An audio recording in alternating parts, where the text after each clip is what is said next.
Exactly. All right, here we go. Welcome back to The Last Gadfly. This is episode 59. It's called The Untouchables of Yorktown. I'm your host, Stead, and this is... I'm Alex. And this episode is a break from the previous episode, which really touched a lot of nerves about the Catholic Church. Deny, deny, deny. Watch it if you haven't. Provides a lot of context into Clay's kind of mind and really where his direction is. In this episode, 59, it's more into the general topics that he covers. It's a little bit more local. And we're going to try a little bit of a different format where we discuss more about what we're watching, right? Yeah, exactly. And so Clay always opens the show, Dirge for the Charlatans, with a quote. Immediately, he starts with Thomas Jefferson, "Our liberty depends on the freedom of the press, and that cannot be limited without being lost." I don't think Clay ever wanted to be censored. I think that's what Jefferson meant. Just one small cut to your First Amendment, you lose it all. It's a slippery slope. Totally true. Yeah, he had when Clay talks about these quotes, they're so personal to him, and I think that's why he starts every episode with quotes. Exactly. And the next quote is Senator Hugo Black. "The First Amendment has erected a wall between church and state. That wall must be kept high and impregnable."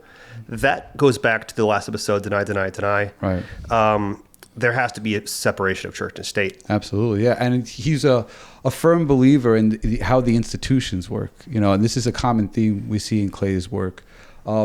This episode, I think, it really kind of touches on the local stories. And you're going to see the first segment, and we're going to cut in a little bit more often. He talks about an assault that happened in his local town in Ossining. And the way he describes it is very visceral. He has this connection to a victim. We have no evidence that he has ever met them, but he speaks about them in a very personal and direct way, almost as if he's suffered through the same kind of injustice, which is a reoccurring theme, right? It's like the police will not prosecute, Jeanine Pirro won't prosecute, according to Clay, right? Slow walking stuff.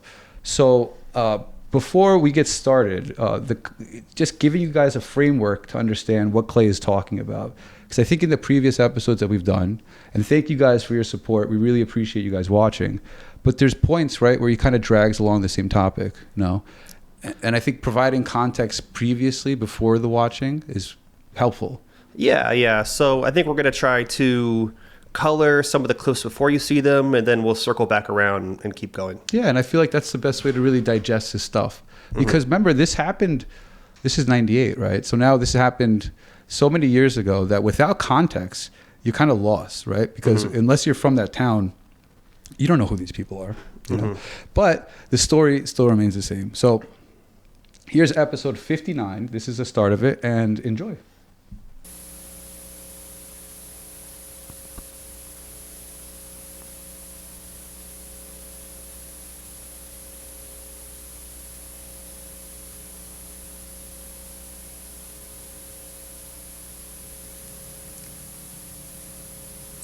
Okay, folks, welcome to Dirge for the Charlatans, part 59. I'm going to start off with some quotes that I think pertain to this show, to the subject matter that will ensue, from Thomas Jefferson. "Our liberty depends on freedom of the press, and that cannot be limited without being lost." How true. This is from former District Court Judge Murray Gurfein. "The security of the nation is not at the ramparts alone. Security also lies in the value of our free institutions. A cantankerous press, an obstinate press, a ubiquitous press must be suffered by those in authority. In order to preserve the even greater values of freedom of expression and the right of the people to know." Like from stuff on the Dirge for the Charlatan shows, right? "It is not merely the opinion of the editorial writer or the columnist, which is protected by the First Amendment. It is the free flow of information so that the public will be informed about the government and its actions." This is a quote from former Supreme Court Justice Hugo Black. "The First Amendment has erected a wall between church and state. That wall must be kept high and impregnable." And here we go to Ossining, New York, down near Sing Sing Prison on State Street at about 7:30 p.m. on August 7th, 1997. Chad Cherry, a 17-year-old Ossining black male, exemplary student at Ossining High School, fine citizen, wonderful young man, was peaceably walking along State Street. All of a sudden, Chad Cherry's world was shattered, and that of his loved one and all his friends.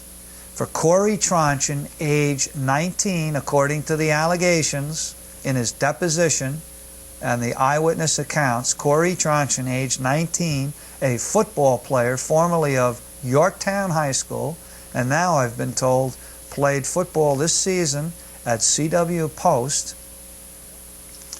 and 4 henchmen who came armed with baseball bats. According to eyewitness accounts, they set upon Chad, who was all alone there on State Street right next to Sing Sing Prison in Ossining. The following description has been garnered from eyewitnesses who were exposed to this vicious beating of one of Ossining's finest young people, Chad Cherry.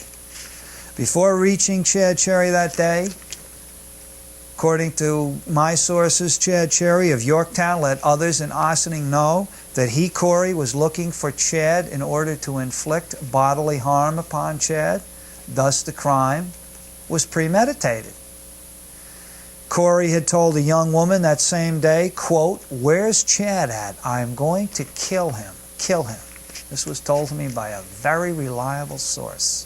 Where's Chad at? I'm going to kill him. Kill him. Premeditation.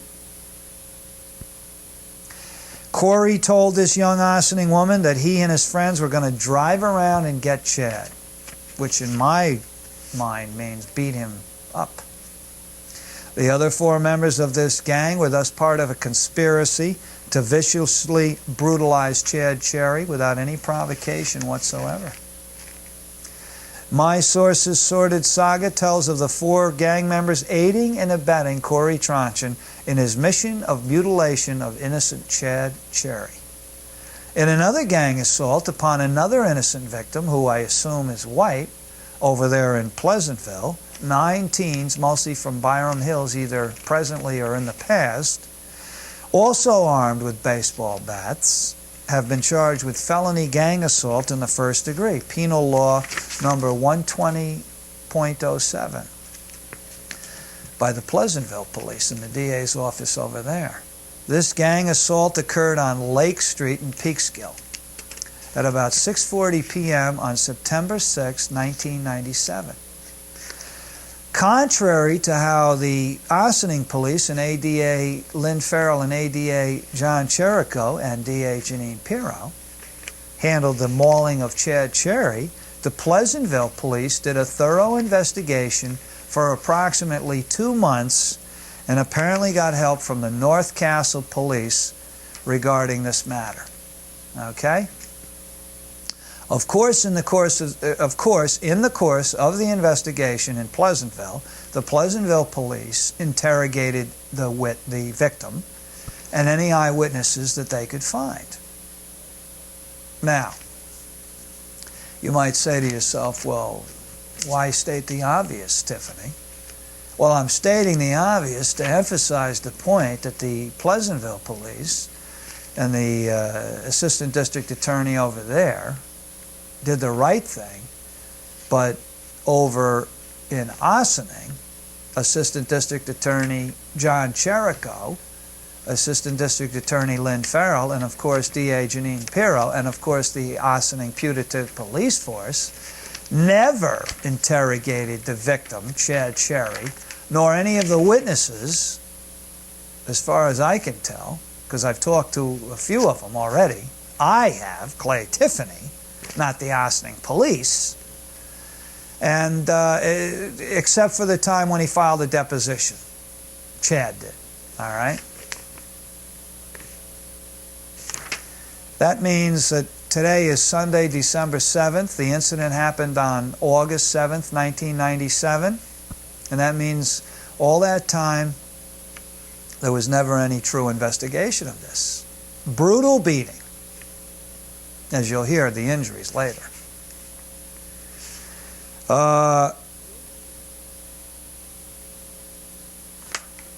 Unbelievably, the Ossining police and DA Janine Pirro and ADA Lynn Farrell and John Cherico have all refused to prosecute the 4 baseball bat-wielding accomplices in this brutal assault of Chad Cherry.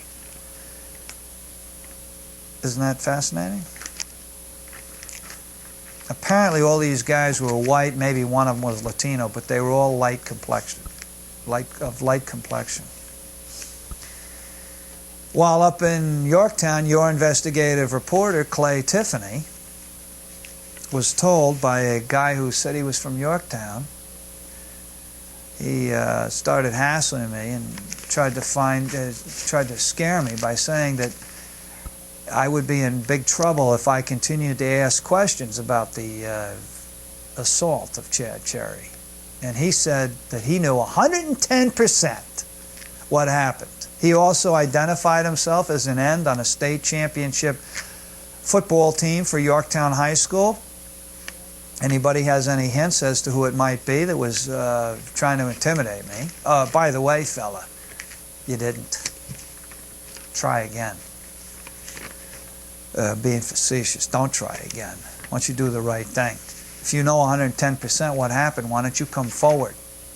Or do you think, is this the way you play with your friends? 5-on-1, 4 guys with baseball bats, and an unprovoked assault on a nice guy? Huh? Is that your idea of fairness? Is that what you learned playing football at Yorktown High School? Huh? Is that what your state championship is worth? Because I know Corey Tronchin played football at Yorktown. I wonder how many other sportsmen came out of the program that's been deemed so successful because they won a lot of games for a few years. Think about it. That last quote was by Judge Murray Gurfein, a U.S. judge assigned to the Pentagon Papers. I think Clay found that especially interesting because Daniel Ellsberg, who broke that story, was persecuted by the justice system. And he was covering that the government was systematically lying to the public and to Congress about their involvement in Vietnam. Yeah, and it's crazy. A lot of times these quotes, it's like, is he quoting or is he building a case? Yeah. You know, it's almost like he's putting a file up, right? This is how many injustices? Let me count the ways. 1, 2, 3 injustices. Yeah, and it's his identity. It's like how he wants to be seen as this like knowledge base, this dictionary of quotes. Yeah, totally. Right. Very, very well informed and articulate. And then he goes into the next section, which is that local story, right? Mm-hmm. Yeah. And that's Chad Cherry.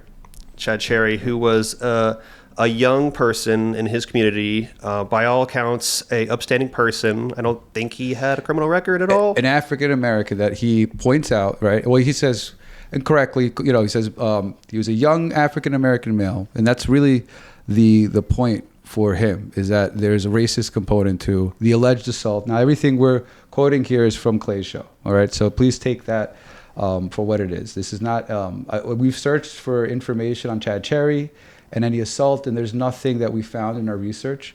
So this is all like kind of hearsay from Clay, but, we'll treat that as fact for the show, just for this particular part. And I think, what do you think he's trying to do with kind of describing Chad in that sense? I think he's just trying to give him the benefit of the doubt. Clay has described his community as clan country, so Chad has to exist in a world with systemic injustice. Right. Yeah. And I think Clay identifies with that. Right. And that's what this episode is called, the Untouchables of Yorktown, right? Because what he really talks about is how the assault happened with baseball bats, how the assault happened, that nobody, Janine Pirro in particular, didn't want to prosecute the case, that they slow walked it. And there's something interesting that he talks about, how people are kind of defined by their arrest records. They're defined by rumors and stereotypes. And he really kind of hones in on that. He defines people in respect to what their background is in the criminal world or in the scholastic sense, right? With Chad Cherry, he's this athlete. He's a star athlete. By all accounts, he's a great guy.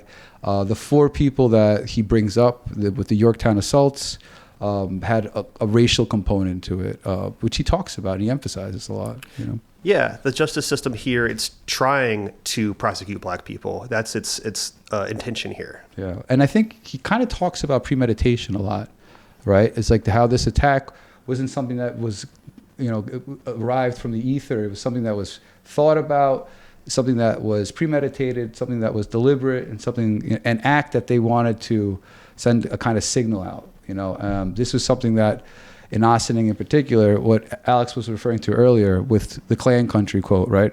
That comes from a clip that we've posted where he's outside of Tartaglione's disciplinary hearing for when Tartaglione, I believe, I could be wrong on this, but I think that court case was when he lied. He got his friend off of a DUI, and that was a disciplinary court case. And when he's outside filming, there's a cop that drives by, right? And the cop yells out, "You got beat because you deserved it." And Clay runs after him, kind of almost giggling, right? They don't even hide it in Ossining because it's Clan Country, right? Mm-hmm. So that was like a crazy moment. You know, he's in front of a courthouse, right? Yeah. He's around other TV cameras. He's around, I think at that time there was low HUD, but I think Channel 9 News was there because he has this interaction with the reporter. Yeah. And it was astounding, right? It was kind of crazy. Yeah, and it establishes that the police up there, they use violence as a tool. And intimidation. Exactly. Right? He's driving by and he screams out, you know, this is stuff that also, remember, he's like running around with a legit camcorder, okay? This is not a handheld. This is a, you know, gigantic contraption. If you guys remember the old school VHSs, right? You know, very deliberately pointing it into people's faces. Today, it's much more normal, right? But even in that clip in particular, which I think the more we talk about it, the more I'm realizing we should really dive into, because in that clip, there's a reporter there that we haven't identified, and we could use your help. We're going to post it to the Reddit, that he's saying he won't speak on camera with Clay. The guy's a reporter. He works on camera. He works in film. And he has a TV crew with him pointing their cameras at Clay.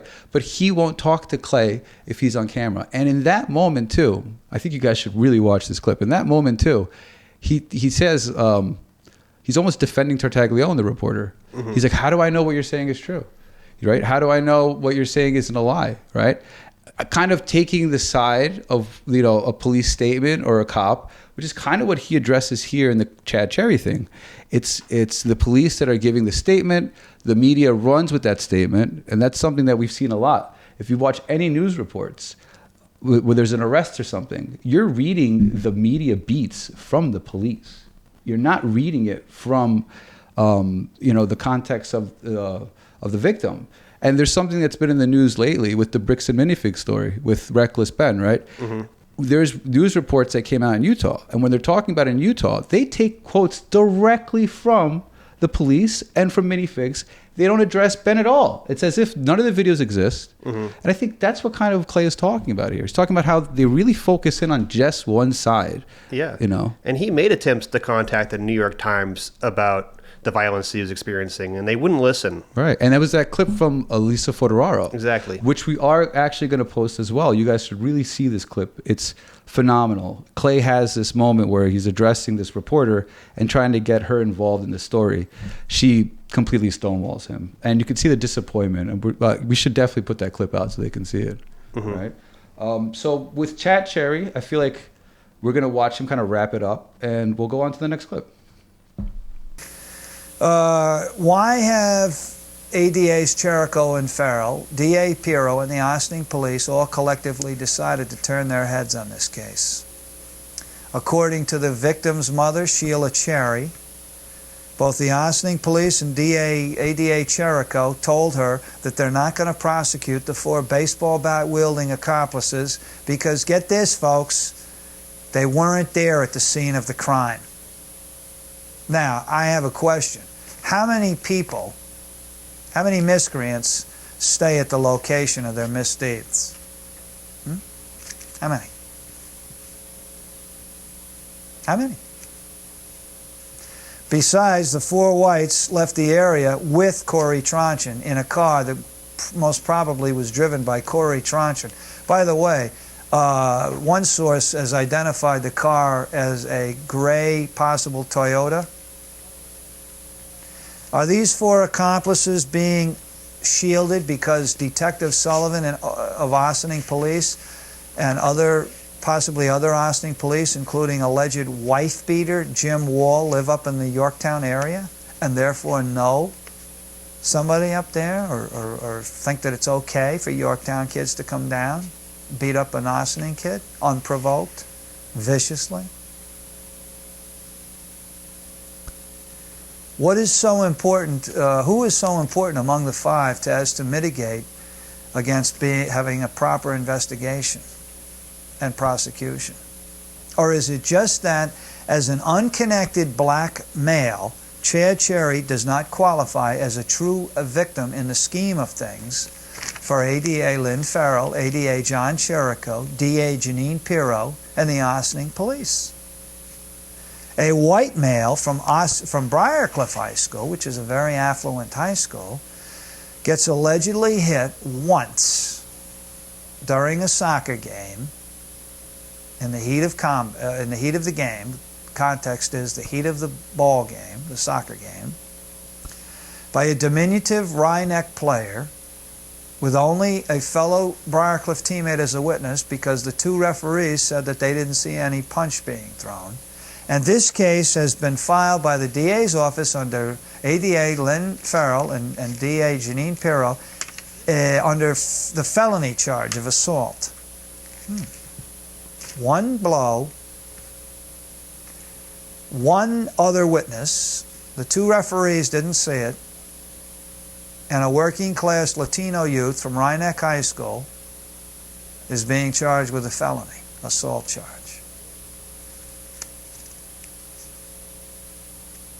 Yet in Ossining, numerous credible witnesses saw Chad Cherry being pummeled repeatedly and viciously,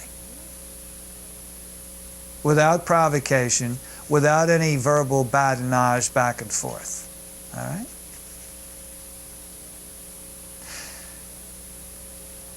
Oh, wait a minute. Maybe it's the fact that these, in my opinion, and probably yours out there, except for you closet racists, these witnesses apparently were all black. Does that mitigate against them? Perhaps this type of case, which has not received extensive publicity except on Clay Tiffany's Dirge for the Charlatan shows, does not interest the publicity hound Janine Pirro.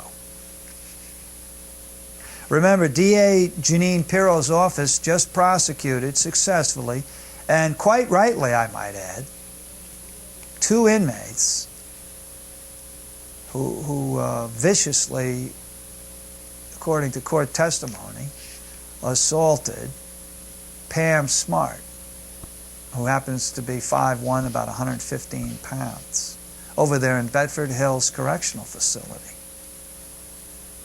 Now, the testimony was basically Pamela Smart, because the other person that testified that they saw part of the assault didn't see the beginning of the assault, which Pamela Smart said was started by one Mona Graves, and then later on, one Ganya Miller, another inmate, came in and threw a punch after she allegedly pushed aside a corrections officer, by a woman named by the name of Holmes. But the point is, why does Pamela Smart, who should have gotten her day in court, contrary to other people, believe an inmate shouldn't be assaulted. Just because they're an inmate doesn't mean they lose their rights to that degree, does it? But why should Pamela Smart, a convicted murderess, who, according to the verdicts in her case up there in New Hampshire, induced her 15-year-old student lover to kill her husband. Maybe some of you saw the movie To Die For, starring Nicole Kidman, who was actually quite good, which was somewhat based on this incident. Anyway, why does Pamela Smart, who convicted murderess, also convicted of tampering with a witness, Why does she get her day in court and Chad Cherry doesn't? Why does the Briarcliff High School student, white and most probably affluent, why does he get his day in court? All right, great. So in that segment, we're watching Clay really compare and tie a lot of cases together. He talks about the Pleasantville assault, which was completely brutal and vicious, the Briarcliff incidents, and other prosecutions that he ties into the same theme that similar conduct should receive similar treatment. And I think that's a theme that he really touches on, the fact that these crimes are kind of, they're not treated fairly, independently on the merits. They're really being treated on the bias of the person who is going to be prosecuting them. You know? Yeah, justice is supposed to be blind, but apparently, or seemingly, it's seeing color somehow. Yeah, well, yeah, that's the part I think he hates. And are these fair comparisons? Are they carefully selected examples that Clay does? Because remember, we're archivists, right? We're bringing you this show, but also Clay is not here to give context as to why he selected those particular things, right? Mm-hmm. So there's kind of this dichotomy that's existing here, right? And we talk about this a lot, that when you're watching like a news story, you're seeing blurbs that are coming from the police, right? Those are the quotes they're using, has a very particular kind of view on it. Is he cherry picking? That's a weird to say, Chad Cherry, right? Cherry picking it? I'm not sure, but it's something to think about, And then he talks about Pamela Smart, right? Yeah, and for some details on what happened there, she was a 22-year-old school teacher who was romantically involved with a 15-year-old student of hers, and she convinced her students, I think a couple other kids as well, to murder her husband. Right. Yeah. Now she's in jail, I think, still. Yeah, and I think he talks about why she got her day in court, right, and Chad Cherry didn't. Like the connection there is kind of loose, Like I don't really agree with making that connection that Clay did, but it's how his mind is working. The case was gigantic, At the time, I remember when it was on the news, it was a very particular news cycle. We didn't have the Ted Turner. It did exist then, the 24-hour news cycle, but it wasn't to this level of bombardment that we have, the way kind of iPhones have taken control of your mind like that, where you're constantly sifting through news, digesting it in these 30-second segments. We didn't have that back then. We had these long-form kind of, really focused in. They repeated themselves constantly when they did these stories because they had to stretch out the content. But the whole nation knew about it. It was a very polarizing case. And I don't think he's like comparing the crimes in a certain sense, really comparing the attention. Yeah, and a modern day allegory, or a modern day example of what we're looking at would be like the Epstein files. Absolutely. Which is interesting because Jeannie Pirro is involved in the release of those and potentially some of the redactions. Right. And also, according to like a lot of news stories, yeah. And also, what I find is really interesting is that's a story about elites in abusing children, and then Pam Short is a person in a position of power who abused children. Right, yeah. And in our last episode, we had Joseph Peters, a police officer who was abusing children. So this is a sort of a common theme in our Dirge episodes. Yeah. If Clay knows it or not, I'm not sure. Right. It's and Tartaglione was abused by a priest. We covered that too. Right. In the Ed Jacobs interview, which is brand new news. It was not covered everywhere. And when we saw the clip for the first time, it was shocking, because it's not something that, this is why these tapes are so important. There's a lot of information on here that has never, ever hit the public. That interview in particular has been kind of lost in the ether. And now we have a lot of background, because this is their third episode we're doing of Clay stuff, the fourth episode total. And I feel a lot more comfortable kind of tying in the lore of Clay and the stuff that he's doing, because why we have more to talk about now is because we have a background of what Clay's thinking. And you're starting to really piece together where his value system is, which is really cool. The turning point of this episode is kind of that moment, because he stops talking about Chad there, right? And he starts really focusing in on Smart. And in particular after, he's really focusing on why some victims matter more than others, and is there a double standard? But the main villain goes back to Miss Pirro again and again, right?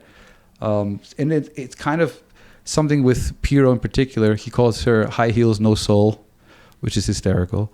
And he has a lot of these moments where he's like really, really pissed off at her, you know? Yeah, and he has her number from the beginning. He sees her political ambitions. Right. He's reading the future. It's exactly what she did. Yeah, and the political ambitions in 2006, I'm pretty sure it was around then. She got caught on a hot mic talking about how to set up her husband at the time, Al Piro, because Al was cheating on her, and she was talking to the police commissioner about setting him up. And then she got caught, and it sunk her political career because I think she was running at the time. Yeah. Also, Al Piro, attorney for Donald Trump. Right. And also, Al Piro in Clay's work, he's always tying Al Piro to the mafia.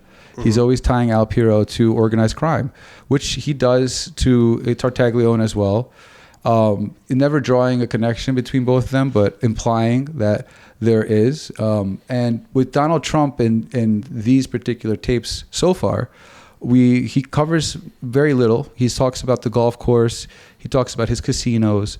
But the tie-ins to like mob corruption stuff is always Al, Janine, Tartaglione in Clay's show. Yeah. Yeah, which is kind of interesting. We're going to really see him. You know, this is the 4th episode. Wait till the 15th one. Yeah. And, you're going to hear Piro. And I think it's a good time to get into the next segment because it really ties in Janine to like a greater kind of national, international story. And it's super interesting to see. I think you guys will find it fascinating. So check this out. DA Janine Pirro used the Pamela Smart case to once again aggrandize herself in front of the TV cameras.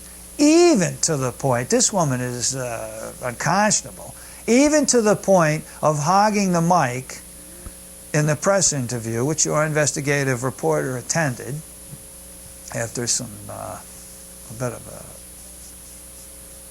I had to say I was going to sue them if they didn't let me go to the press conference, because I was initially refused by some gal that was representing Janine Pirro's office. I wonder why Janine Pirro has problems with my questioning Janine. Do you prefer the shills that get intimidated by you? Like that puff piece that was done about a trip that was arranged by a Jewish organization to Israel, in which not once in the article was the question broached about the fact that you, Janine Pirro, are Lebanese, and were you, Janine Pirro, going to visit southern Lebanon, which has been illegally occupied by Israel, according to international law, with many resolutions against this illegal occupation of up to 25 miles of southern Lebanon. We're not even going to get into the 1982 march right into the heart of Lebanon, all the way up to Beirut by Ariel Sharon, which decimated Lebanon and the wonderful cosmopolitan city of Beirut. And yet the question was not asked of you or whether you were going to visit that site. You made some kind of cockamamie quote about the judicial system and looking out against bigotry in Israel. The question was never asked of you, are you going to question the Israelis about the fact that torture is part of the legal system in Israel? The fact that Arabs are discriminated against? The fact that 91% of Israel can only be owned by Jews? The fact that if you're so concerned about Pamela Smart, that Arabs are being treated abominably in open-air concentration camps over the years that pose as prisons, and Jews such as Michael Baden question this, and he went over, he's a medical examiner, he went over and testified that at least one prisoner that he examined was beaten to death inside the prison. And yet you, Janine Pirro, were not asked any of these questions, and you did not come forward and make statements because you're thinking about running nationally? Shame on you. Anyway, getting back to Jeanine Pirro, why hasn't she yet prosecuted Westchester County CEO Andrew O'Rourke's son, Andy Jr., for, on 10/21/96, assaulting the wonderful war veteran, the Puerto Rican Gus Lopez, with channel lock pliers, sending Gus to the hospital with a bleeding head wound? This was witnessed by Gus Lopez and by a intelligent black African woman, Janet Ngangi. And yet nothing to this day has been done. Pamela Smart gets her day in court.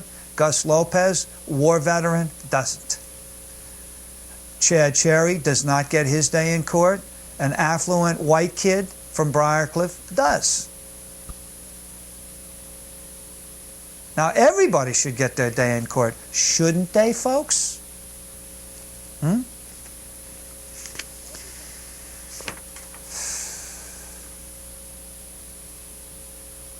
Oh, this is another case that has yet to be prosecuted over there at Briarcliff High School.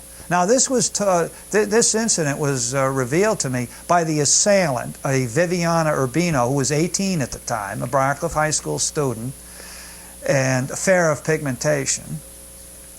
She told me, and then a Briarcliff administrator told me, and I believe I heard other testimony, that Viviana Urbino assaulted one Sharon Toohey, a black female student from the Cottage School in Pleasantville, viciously inside the Briarcliff High School. According to the assailant, Viviana Urbino, and a Briarcliff High School administrator who witnessed the carnage, Viviana Urbino bit Sharon Toohey, this black female Briarcliff High School student from the Cottage School, in the spring of 1997. She literally pulled out braids of her hair from her head. Nice, huh? Braids from her head, from her scalp. She banged Sharon Toohey's head repeatedly against the cement wall. Nice. Etc., etc. The Briarcliff High School administrator said that Viviana Urbino tried to throw a chair 2 different times at the besieged Sharon Toohey, the black female student from the Cottage School. And the Briarcliff High School staff had to intercede to prevent further carnage. Why was this beating not reported to the Briarcliff police by the Briarcliff school system? In New York City, these things sometimes happen, and when you read about it, the administration, in this case, the school superintendent, Fran Wills, they are chastised, and I think sometimes they're actually fired. I think it's actually against the law, myself. I don't care if the person who is beaten is so intimidated that she's afraid to file charges. That's not necessary in a case like this with a brutal beating. Is it, folks?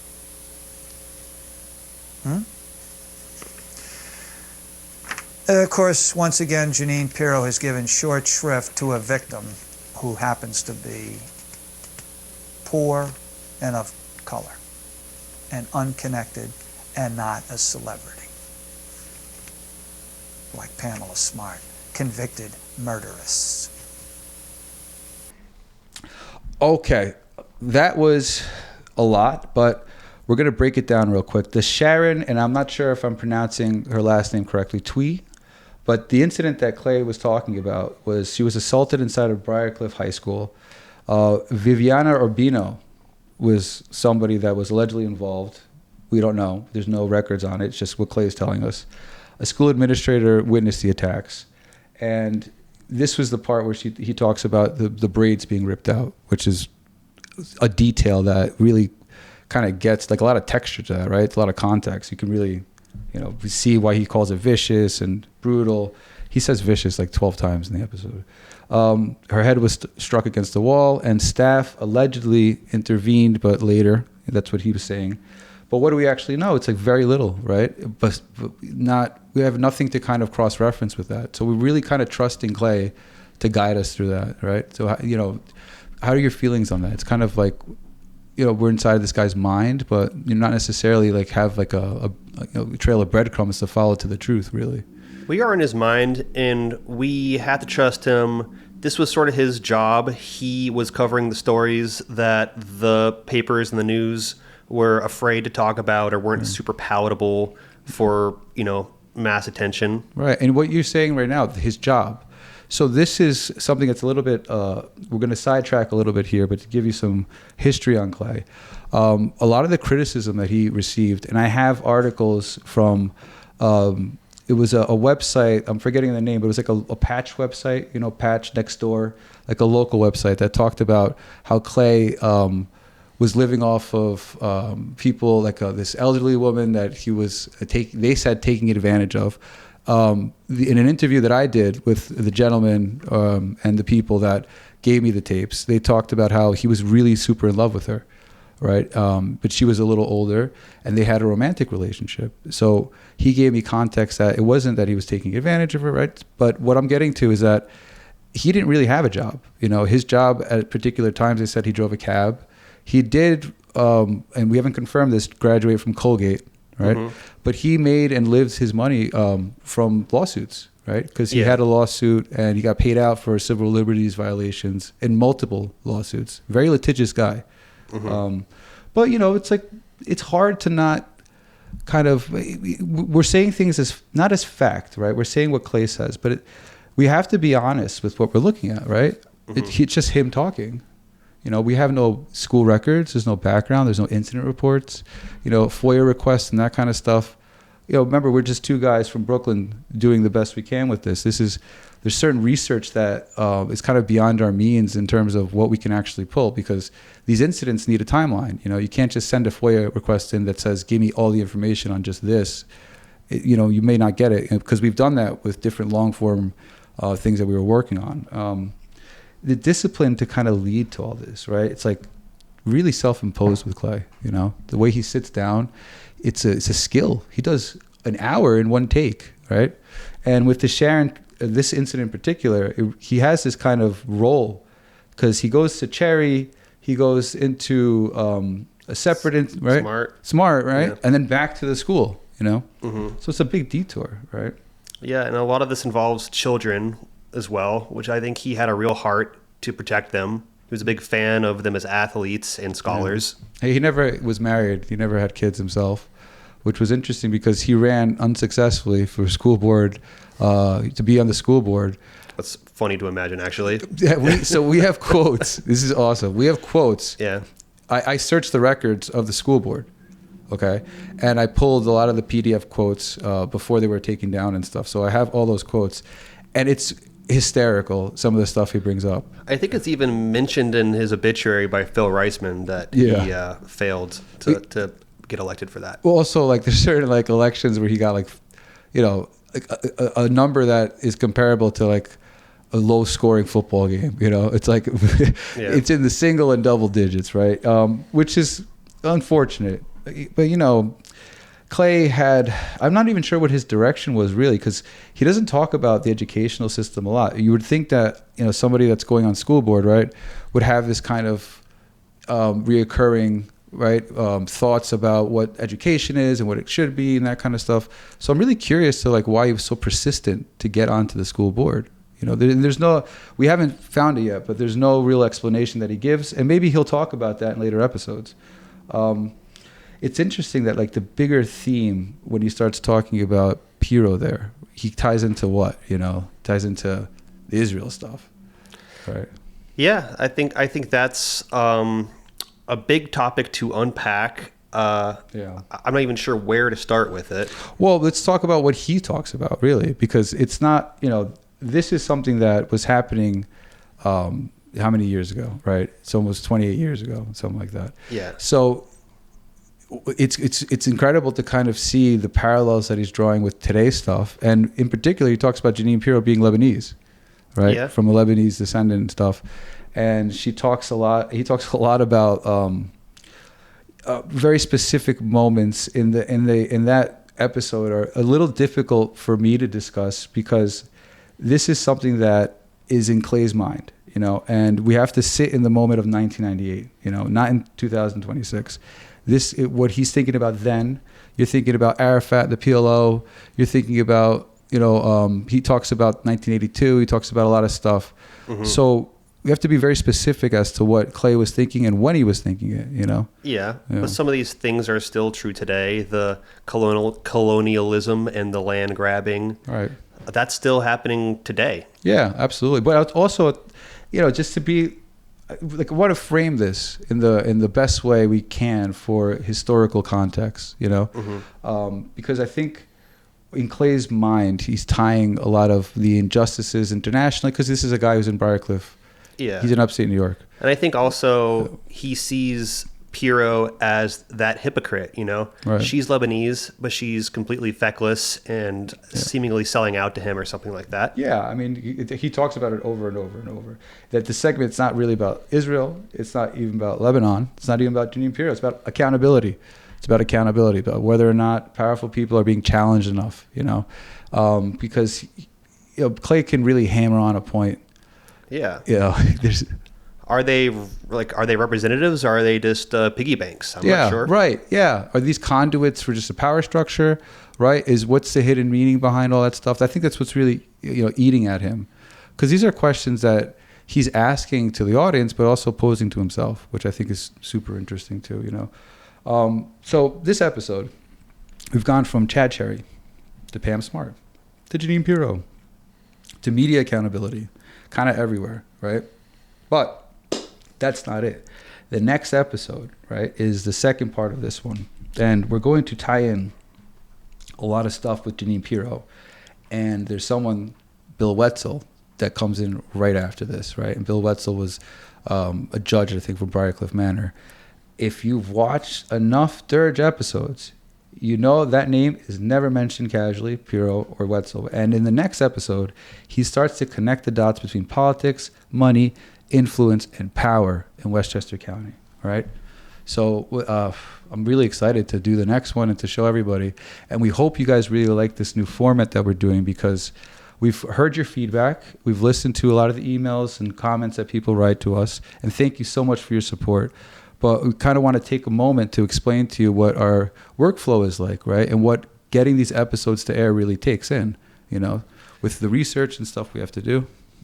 Yeah, like every episode we make, we have to spend another night recording it beforehand, and it's fun. We like it a lot, but it's a big project that we're working on. We both have lives. We both have a lot of stuff going on. Right, we have jobs, you know. Yeah, so we didn't disappear. You know, we didn't get kidnapped or anything like that. We're just taking our time a little bit. Oh yeah, and it's also necessary because these episodes, a lot of them, I digitized with an Elgato cable and this VCR, which I bought at like a Goodwill or something.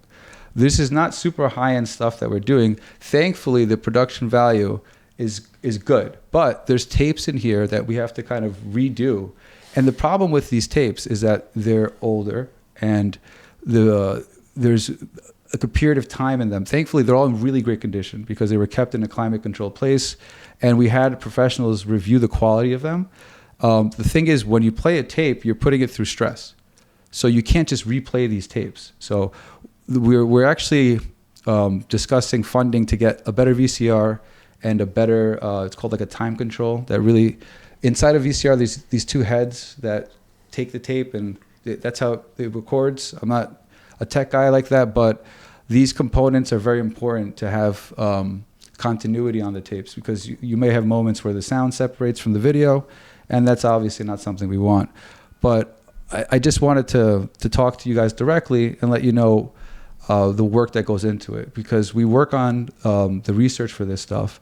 And if you notice, a lot of most of our takes are done in one take, you know, because this is just me and my best friend talking about this project that we love so much, and that we're, you know, Clay, he's been kind of the subject of our lives for the past few years, you know, and getting it to this point has been a lot of work, you know, just the set that we built and the amount of time and money we put into it. So we're here for all these episodes. You know, this is going to be 2 years of us talking to you, and we're improving our flow, and we're improving the production quality. We're very lucky to have great friends that help us along the way.